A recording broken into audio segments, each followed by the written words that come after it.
안녕하세요. 오늘도 사연 살롱을 찾아주셔서 감사합니다.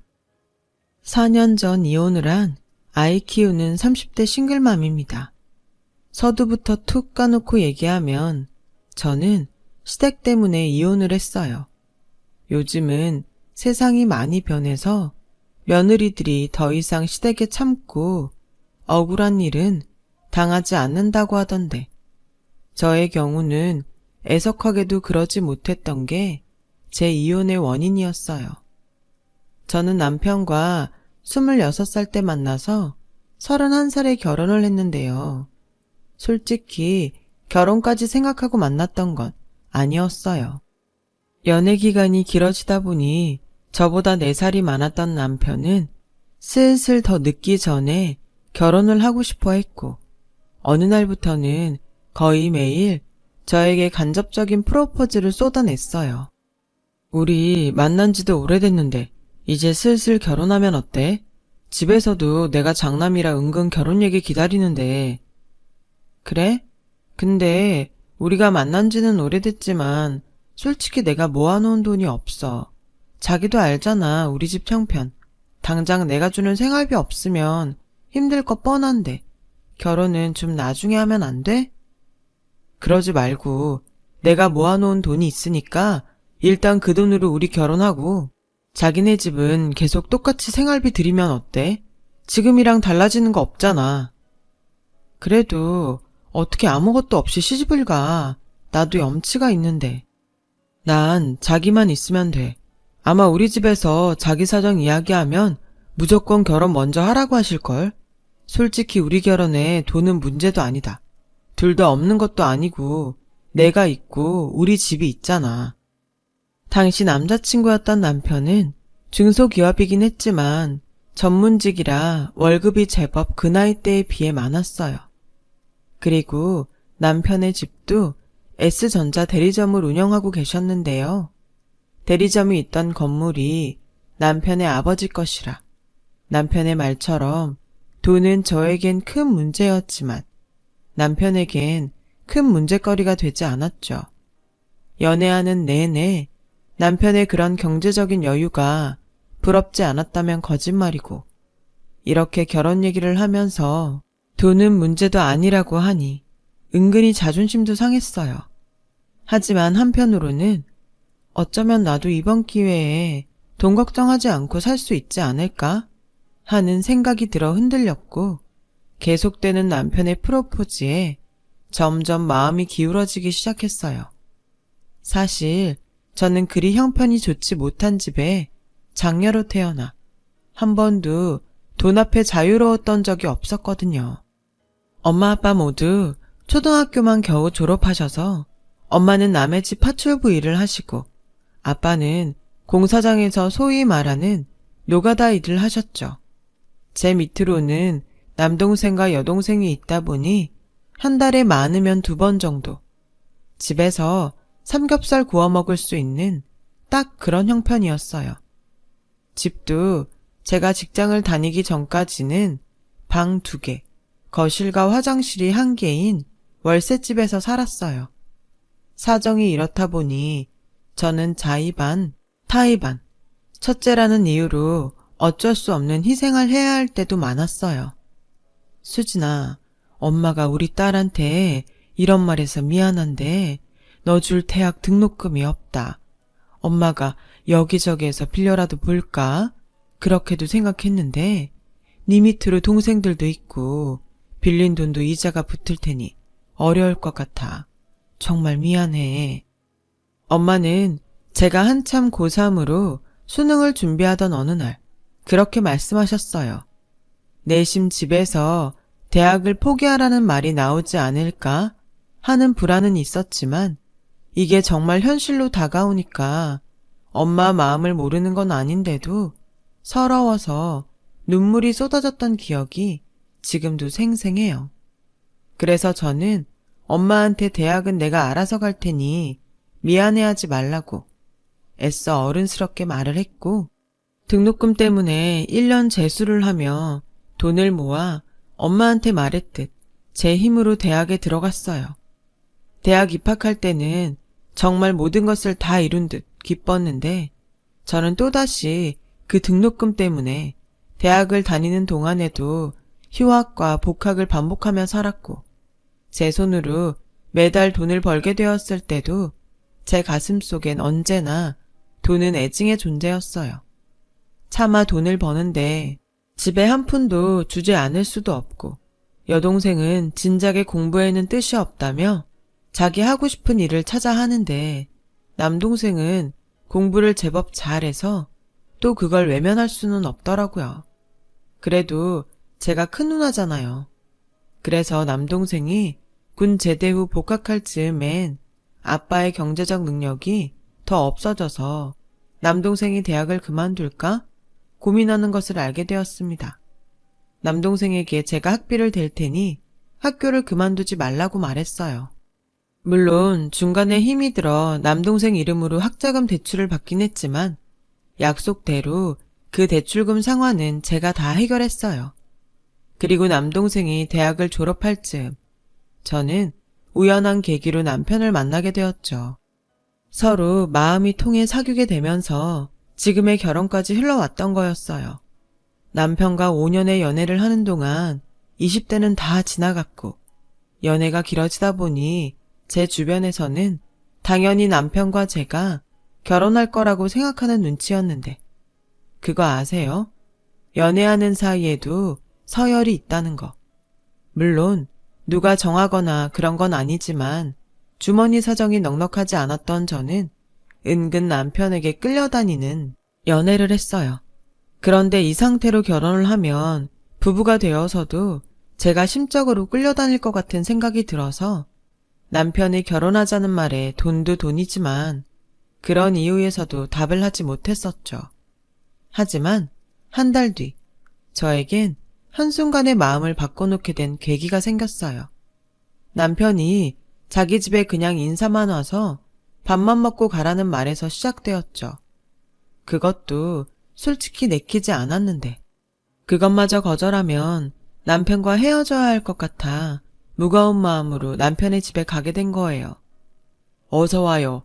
이제야 드디어 얼굴을 보네. 초면이지만 내가 어른이니까 말 놓으마.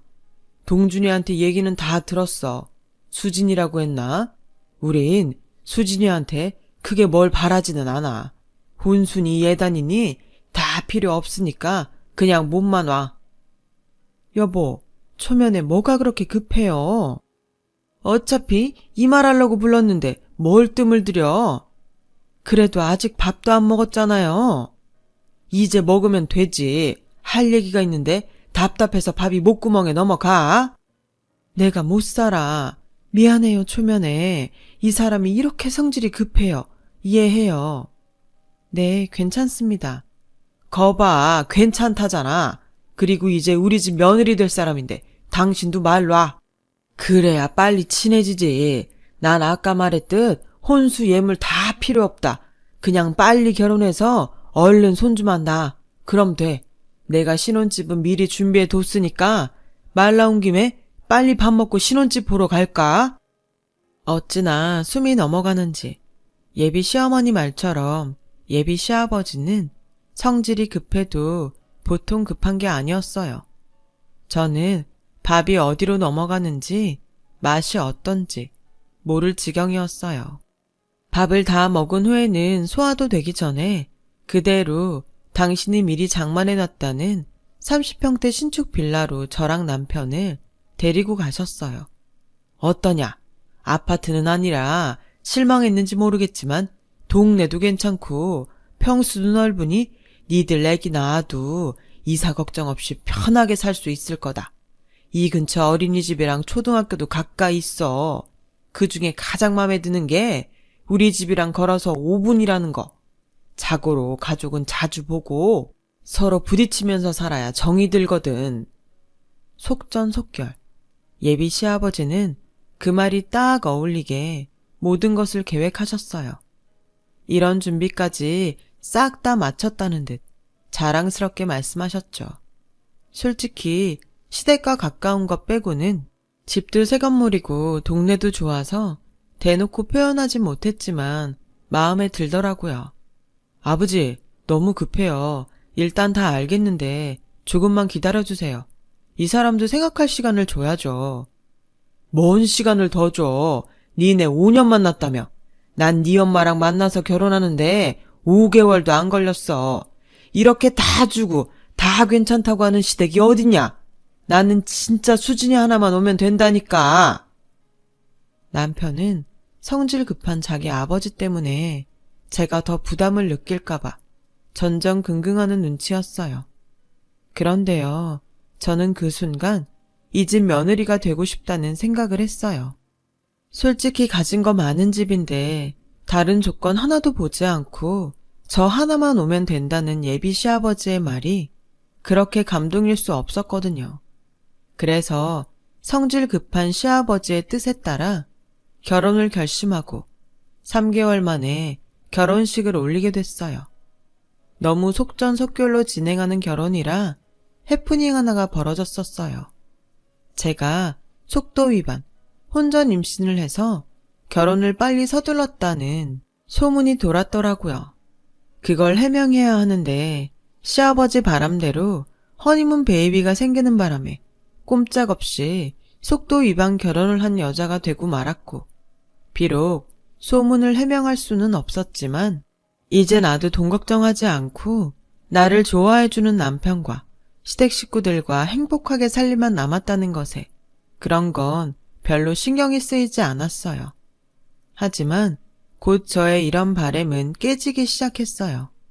그 시작은 남편의 바로 아랫동생인 도련님이 결혼하면서부터였어요. 저희 동서가 될 여자의 직업이 의사라는 것과 동선의 집안이 의사 집안이라는 것이 저와 차이가 나도 한참 차이가 났거든요. 어머, 어서 와요. 대환영이에요. 우리 집에 의사 선생님 며느리가 생기다니. 실제로 보니 참하고 어디 빠지는 구석이 없구만. 글쎄, 옆에 박 사장이 내가 의사 며느리 본다고 하니까 배가 아파가지고 나랑 오늘 점심도 안 먹더라고요. 솔직히 집안에 의사는 한 명 있었으면 좋겠다고 생각했는데 그게 딱 우리 며느님시네. 당신도 그 생각했어요? 나도 솔직히 나이 먹고 병원 다닐 일이 많아지니까 그런 생각했었어요. 우리 이러지 말고 오늘은 나가서 밥 먹어요. 큰애야, 네가 알아서 좋은 식당에 자리 있는지 전화해봐라. 전화는 무슨, 전화할 시간에 얼른 가면 되지. 오늘은 내가 쏠 테니까 우리 의사 며느리 좋아하는 거 다 시켜 먹어. 아니에요. 제가 사드려야죠. 두 분 좋아하시는 걸로 제가 대접하겠습니다. 아니지. 그건 순서상 아니야. 일단은 내가 먼저 사고 그 뒤부터는 우리 며느님이 쭉 사는 걸로 하자고. 뭐해? 나서지 않고. 시부모님, 특히 시아버지가 얼마나 좋아하시는지. 먼저 시집온 저는 은근히 비교되는 기분이라 괜히 그 자리에 낀다는 것이 내키지 않았어요. 그래서 제가 먼저 남편에게 슬쩍 우린 빠질까? 그래야 서로 편하게 이야기 나누실 것 같은데 라고 말을 꺼냈고, 그 말을 또 언제 들으셨는지 시아버지는 얼굴에 화색을 띠며 그럴래? 안 그래도 이야기가 길어질 것 같고 했는데 잘 생각했다. 오늘은 니들 날이 아니니까 빠지고 다음에 먹자. 이러시는 거예요. 제가 알아서 가지 않으려고 했는데 빠지라고 하는 소리를 들으니까 어쩐지 마음이 좋지 않았어요. 게다가 할아버지의 말에 서운했는지 딸아이가 나도 따라가서 맛있는 거 먹고 싶었는데 라고 말을 하는 걸 보니 한순간에 제가 동서한테 밀려 찬밥이 된 기분이 들더라고요. 그 후 도련님과 동서도 시아버지의 진두지휘 아래 속전속결로 결혼을 진행하게 되었는데 남편을 통해 마음에 걸리는 이야기를 듣게 되었어요. 동훈의 신혼집 있잖아. 엄마가 그러는데 반반씩 돈 대서 명의도 공동명의 한다고 하더라. 동우야, 어차피 돈 없어서 아버지가 대주시는 거지만 벌써부터 며느리가 돈 보탠다고 아주 좋아 죽으셔. 아, 그놈의 돈. 동서는 결혼에 들어가는 모든 비용을 반반씩 평등하게 내자고 했다나 봐요. 그래서 시댁과 5분 거리에 사는 저와 다르게 신혼집도 자기네 친정집과 시댁의 딱 중간쯤에 장만했고 뭐든 한 곳에 치우치는 일 없이 공평하게 하는 듯 했어요. 솔직히 저는 그런 동서가 멋있고 부러웠어요. 저도 능력이 있고 친정에 경제적으로 여유가 있다면 저렇게 자기 목소리 내면서 당당하게 살 수 있었을 거잖아요. 하지만 제 현실은 그렇지 못했고 딸아이를 낳고 회사도 그만둔 저는 점점 동서와 크고 작은 것에 비교를 당하며 상처를 받는 일이 많아졌어요. 어이 며느리, 오늘 내가 술을 먹어서 와서 운전 좀 해. 오늘은 희한하게 입맛이 없네. 이럴 때일수록 몸보신을 해야 하는데 며느리, 네가 나가서 실한 놈으로 장어 한 마리 사서 장어탕 좀 끓여봐. 시아버지는 동서가 집안에 들어온 이후로 저를 아주 편하게 생각하셨어요. 그래서 평소엔 시어머니에게 요구하셨던 것들을 저에게 시키셨고 제가 한 것이 마음에 들지 않으면 여지없이 눈치를 주시면서 어느 날은 어이 며느리 이거밖에 못하나? 거참 너는 어째 점점 밉상짓만 하냐? 라고 말씀하시는 날도 있었어요. 바라는 거 하나도 없고 그냥 저만 오면 된다고 하시던 시아버지였는데 이젠 잘난 며느리가 들어와서 더는 제가 필요 없다는 듯 시아버지는 행동도 말도 막 하시기 시작하셨어요. 급기야 그의 어버이날엔 기어코 사단이 나고 말았어요. 어머님 아버님 이거 어버이날 선물이요. 그리고 이건 용돈이고요. 어머 이게 다 뭐니? 우리 의사며느님 뭘 이렇게 신경을 다 썼냐? 어디 보자. 우리 의사며느님 배포는 얼마나 되나? 저는 순간 제가 받는 돈도 아닌데 얼마나 긴장했는지 몰라요. 이미 동서가 내민 선물 포장은 제가 아는 명품들이었고 그에 비해 저는 동네에서 파는 카네이션 꽃바구니와 봉투에 각각 20만 원씩 그것도 사실은 동서도 있고 해서 작년보다 더 넣은 거였거든요. 동서가 준비한 용돈이 차이가 나면 제 입장이 곤란했죠. 하지만 어째 불길한 예감은 빗나가지 않았어요. 이게 다 얼마야? 50씩 100만 원밖에 안 돼요. 사실 마음은 더 드리고 싶었는데 그 정도밖에 넣지 못했어요. 역시 의사며느님은 배포가 크다 커. 이 선물은 그 뭐냐 루이머시기 똥 아니냐? 네, 지난번에 보니까 아버님 변변한 지갑도 없으신 것 같아서 하나 샀어요. 어머님도 풀어보세요. 나까지? 어머, 이게 뭐야? 스카프네. 곱다. 촉감도 너무 좋고. 이것도 명품이지? 아이고, 이번 어버이날은 명품 풍년이네. 소박해요. 형님은 뭐 준비하셨어요? 설마 촌스럽게 카네이션 뭐 이런 거 아니죠? 순간 어찌나 얼굴이 화끈거리는지 쥐구멍이 있다면 당장이라도 숨고 싶은 심정이었어요. 그런데 그 순간 저 못지않게 표정이 난처해 보이는 남편의 얼굴이 보이더라고요. 제가 미안할 부분은 아니었는데 순간 저는 괜히 남편에게 미안하다는 생각이 들었어요. 그래서 저는 그 자리가 많이 불편했죠. 기어코 시아버지는 하지 말아야 할 말로 저에게 상처를 주셨어요. 어이, 첫째 며느리, 이거 보이냐? 네가 봐도 좋지. 명품이라서가 아니라 이 얼마나 실용적이냐. 난 어버이날이라고 저런 꽃 같은 거 하나도 필요 없다. 너도 앞으로는 네 동서를 본받아서 실용적으로 살아라. 꼭 없는 애들은 이렇게 표가 난다니까. 이래서 다들 며느리 잘 보려고 그렇게 노력을 하나 봐. 당신은 무슨 말을 또 그렇게 해요. 큰애야, 나는 꽃 좋아한다. 좋긴 개뿔. 저거 좀 있으면 금방 시들어. 쓰레기통에 돈 버리는 짓이랑 같은 거야, 이 사람이? 그리고 솔직히 당신도 저런 꽃 나부랭이보다는 그 스카프가 더 좋잖아. 사람이 솔직해야지. 그래야 얘도 내년에는 좀 신경을 쓰지 않겠어? 이렇게 좋은 줄 알았으면 동준이 놈도 좀 있는 집에 그것도 능력 좋은 여자랑 결혼하라고 하는 건데 그때는 내가 너무 순진했지. 어차피 등 떠밀어 결혼시켜봤자 아들도 못 낳고 지집애 하나 낳았잖아. 아무리 세물 따져도 손해야 손해. 여보, 말 좀. 내가 없는 말 했나? 어이, 거기 첫째 며느리. 내 말에 기분 나빴냐? 난 그래도 없는 소린 안 했다. 네가 몸뚱이만 딸랑 시집온 거 맞잖아. 너도 참 그렇다. 사람이 염치가 있어야지. 내가 다 필요 없다고 했지만 어떻게 정말로 몸뚱이만 시집올 수가 있어. 니네 집도 그래. 딸 자식 시집 보내면서 뭐 하나 제대로 해준 게 없잖아. 너 니네 부모님이 친부모는 맞니? 참 생각할수록 이해가 안 간단 말이야. 저는 그 순간 수치심과 모멸감을 함께 느꼈어요. 그래서 당장이고 따져야 할 그 타이밍에 할 말을 잃었고 뭘 어디서부터 화를 내야 하나 머릿속이 복잡해 가더라고요. 오직 이 순간 남편이 저 대신 크게 화를 내줬으면 하는 생각밖에는 없었는데 남편은 그럴 생각이 없어 보이더라고요. 그래서 그 화살은 고스란히 그날 밤 남편을 향했습니다.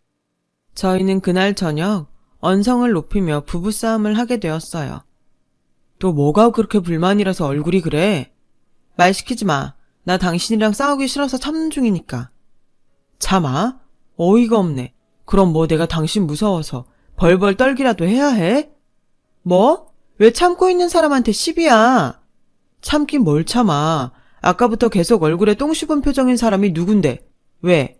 꼴에 동서한테 밀려서 자존심 상했냐? 사실 아까 나도 진짜 쪽팔리더라. 명품이랑 카네이션이 비교가 되냐?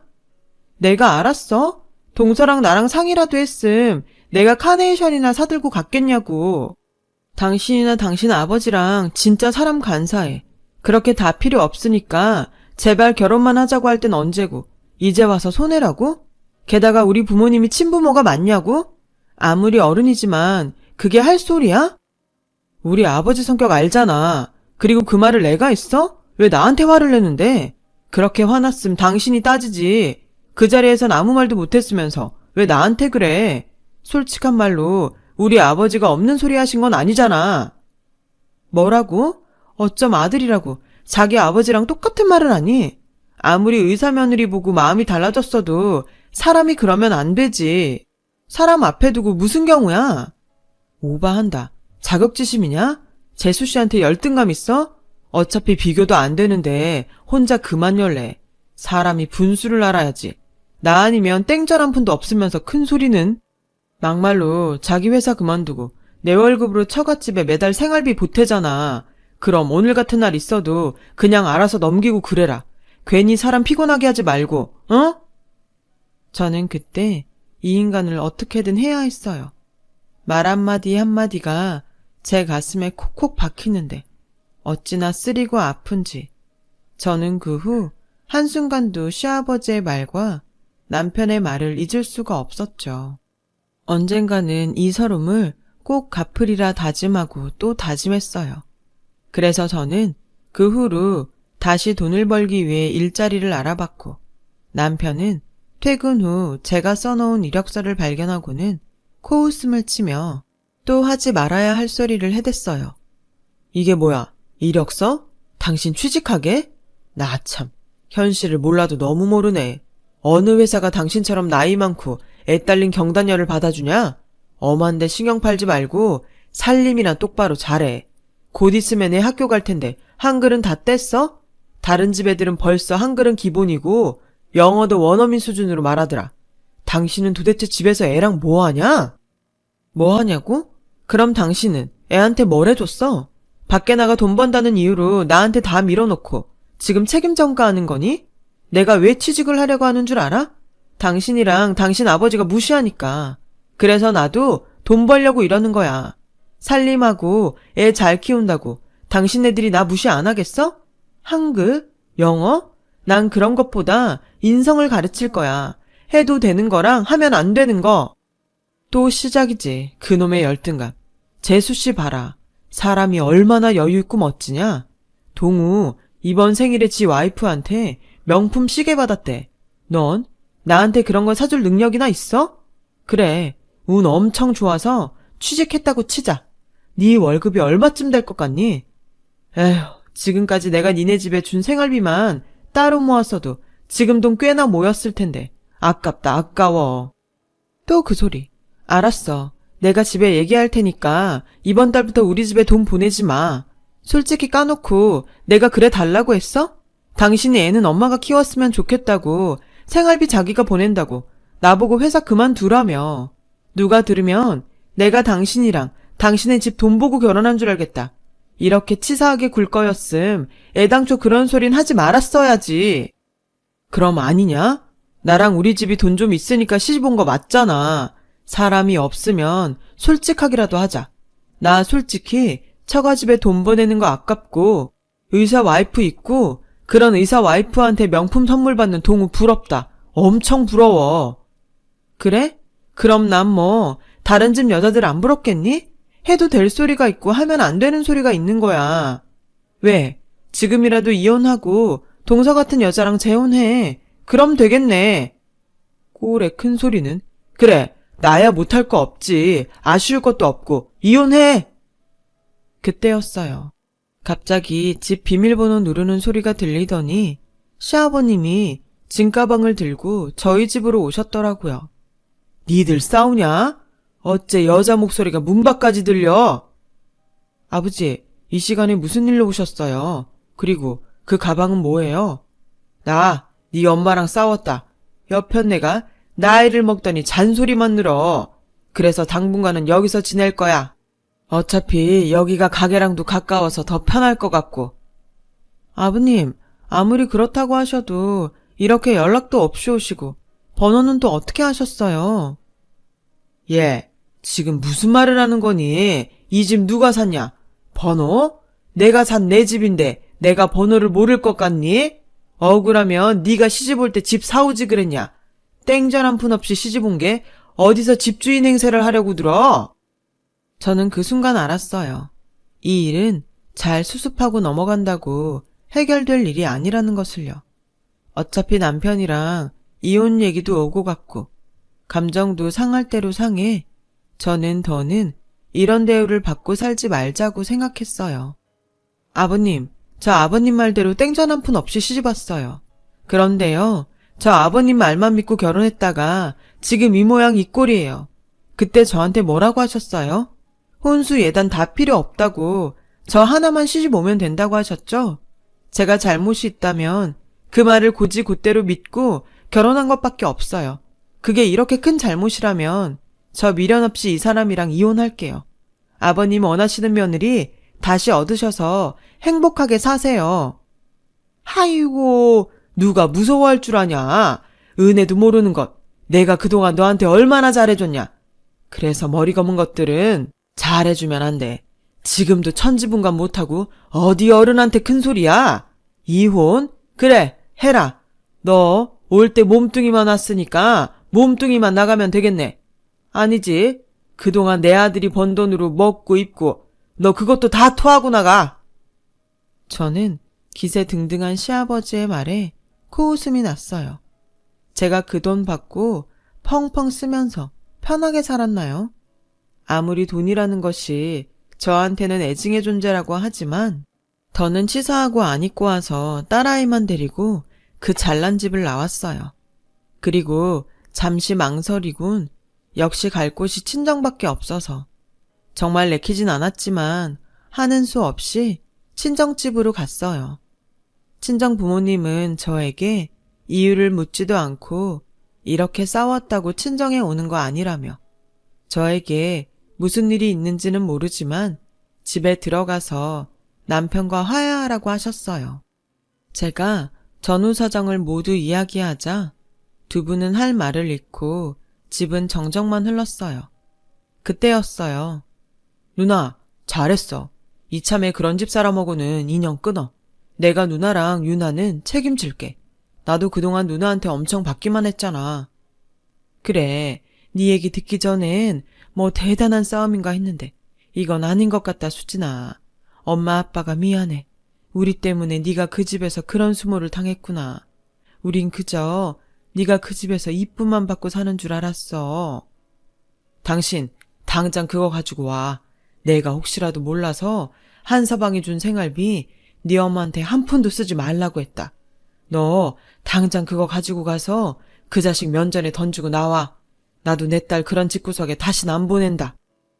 친정아빠는 애써 끓어오르는 감정을 누르시며 저에게 말씀하셨고, 저 역시 그날 저녁 밤을 꼬박 새우며 제 이혼에 대해 곰곰이 생각하는 시간을 가졌어요. 그리고 내린 결론은 아무리 동서 때문에 이런 일이 벌어졌어도 저 사람들 진심이 저렇다면 언제고 다시 이런 일이 반복될 것이 분명하기에 이쯤에서 정리하는 것이 맞다 라는 판단이 서더라고요. 그래서 다음날 남편을 찾아가 아빠가 주신 통장과 이혼 서류를 내밀었고, 남편은 통장을 보며 얼씨구나 하고 망설임 없이 이혼 서류에 도장을 찍었어요. 자식에 대한 부성애도 없는지 아이의 친권에 대해서는 이런 방구도 없었고요. 비록 아이가 있어 숙려기간은 있었지만 저희는 그렇게 이혼을 했어요. 그리고 그 후부터 저는 새로운 제 인생을 위해 취업에 도움이 될 만한 자격증을 따는 등 살기 위해 노력했고, 그 노력의 끝에 드디어 새 직장을 얻을 수 있게 됐죠. 그리고 한 달 뒤, 첫 월급이 나온 그날, 액수를 떠나 통장에 찍힌 월급을 보고 어찌나 울었는지. 저는 다시 제 힘으로 제 인생을 살 수 있다는 기쁨에 그날은 돈이라는 것이 애증이 아닌 감사한 존재로 느껴졌어요. 제가 그렇게 마음을 좋게 고쳐먹은 덕일까요? 저희 이혼 후 저희 집은 운이라는 것이 정말로 있는지, 동생이 몇 년 전 대학 동기들을 모아 작게 차린 건설회사가 점점 성과를 내기 시작했어요. 공사 규모가 점점 커지면서 현장 경험이 많은 아빠까지 동생의 회사에 합류해 동생의 회사는 설립 5년 만에 그 규모가 상당히 커지게 되었어요.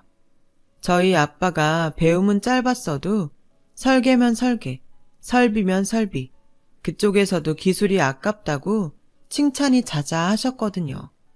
나이를 드시고 체력이 안 되셔서 예전 같지 않으셨지만 그 노하우는 동생의 회사에 큰 도움이 되었다고 했어요. 그 덕에 저희 집은 전에 없던 풍족함을 찾았습니다. 엄마는 꿈에서나 바라던 2층짜리 전원주택으로 이사를 하게 되어 그날 얼마나 감동해서 우셨는지 몰라요. 그리고 항상 허름한 작업복만 입으셨던 아빠는 이젠 말끔한 차림으로 외제차를 끌고 출퇴근을 하시게 되었어요. 정말이지 이 행복이 절대 깨지지 않았으면 하는 마음이 절로 생기더라고요. 그래서 저는 저희 집에 이런 큰 행복을 가져다 준 동생이 너무나 고마웠죠. 어디서 저런 복덩이 같은 동생이 우리 집에 태어났나 감사한 마음까지 들 정도였어요. 그러던 어느 날 동생이 저에게 선물이라며 명품 가방에 든 쇼핑백을 가지고 제 방에 들어왔어요. 누나, 선물. 웬 거야? 오늘 내 생일도 아닌데. 그리고 누나는 이런 비싼 가방 가지고 갈 데도 없어. 갈 데가 왜 없어? 누나 출근도 하고 친구도 만나잖아. 언젠가는 누나한테 이런 명품 가방 꼭 사주고 싶었어. 내가 누구 덕에 공부하고 여기까지 왔는데 누나는 내 인생의 은인이야. 무슨 우리가 남인가? 요즘 남보다 못한 형제가 얼마나 많은데 난 두고두고 누나한테 갚고 살 거야. 그래서 회사도 차린 거고 더 성공해서 매형 같은 쓰레기한테 누나가 복수할 수 있도록 엄청 행복하게 해줄 거야. 제가 낳은 아들도 아닌데 저는 그날 동생의 말이 너무 고마워 펑펑 울었어요.